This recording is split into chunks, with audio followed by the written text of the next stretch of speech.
अगर हमारे कोई 10 रुपए भी चुरा ले तो हमें कितना बुरा लगता है ना। सोचो अगर किसी के मिलियन में रुपीस चोरी हो जाए तो वो क्या सोचेगा। यही हो रहा है हमारे बीटीएस के साथ में। रिसेंटली पूरे इंटरनेट पर ये न्यूज़ वायरल हो रही है कि बीटीएस के मिलियन मिलियन में जो पैसे हैं ना, उतने पैसे हाइब ने चुरा कर किसी और को दे दिए हैं। एंड बीटीएस के हिस्से से ये पैसे काट लिए गए हैं, जो कि बहुत ही बड़ी गलत बात है।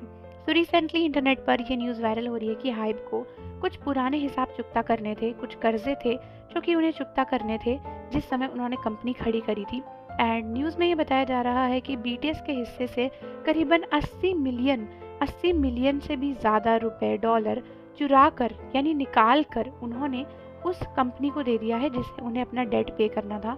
एंड कई लोगों का कहना है कि अगर ये बात सच है तो ये बहुत ही ज़्यादा गलत बात है और ये बीटीएस के साथ हाइप को नहीं करना चाहिए था। तो दोस्तों बताया जा रहा है कि ये जो कर्जा है काफ़ी पुराना था। जब हाइप सेटअप हुआ था तब उनकी कोई दूसरी सब्सिडरी थी जहाँ पे उन्होंने पैसा लगाया था और ये कर्जा लेकर उन्होंने वहाँ पैसा लगाया था, बीटीएस को भी सेटअप किया था और सब कुछ किया था। एंड अब उस कर्जे को चुकाने के लिए बीटीएस के हिस्से में से 80 मिलियन डॉलर से भी ज़्यादा काट लिए गए हैं एंड उस कंपनी को दिए गए हैं। ऑल्दो इसका कोई भी ऑफिशियल सोर्स नहीं है एंड ये चीज़ अचानक से ही इंस्टाग्राम एंड ट्विटर पे वायरल होने लगी। एंड कई सारी आर्मीज़ इसके ऊपर अपनी नाराज़गी जता रही हैं एंड उनका कहना है कि अगर हाइब ने किसी से पैसे लेकर बीटीएस को सेटअप किया भी था तो उनके पैसे वापस करने की जिम्मेदारी हाइब की है, ना कि बीटीएस की।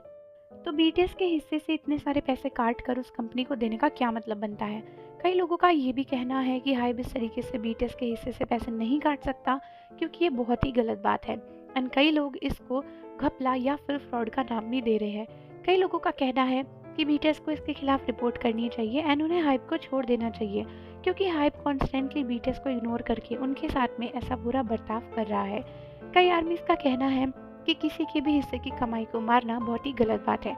एंड बीटीएस जिन्होंने हाइप के लिए सबसे ज़्यादा पैसे कमाए हैं, उन्हीं के हिस्से में से पैसे चुराना तो बहुत ही गलत है। और मैं आपको बताना चाहूँगी कि अभी तक इस न्यूज़ का कोई भी ऑफिशियल अपडेट नहीं आया है, तो ये सच है या नहीं इसके बारे में अभी थोड़ी सी अनसर्टेनिटी है। लेकिन फिलहाल इंटरनेट पर ये सारी चीज़ें बहुत ट्रेंड हो रही हैं एंड बहुत सारे आर्मीज़ को कन्फ्यूजन था कि पूरी बात है क्या।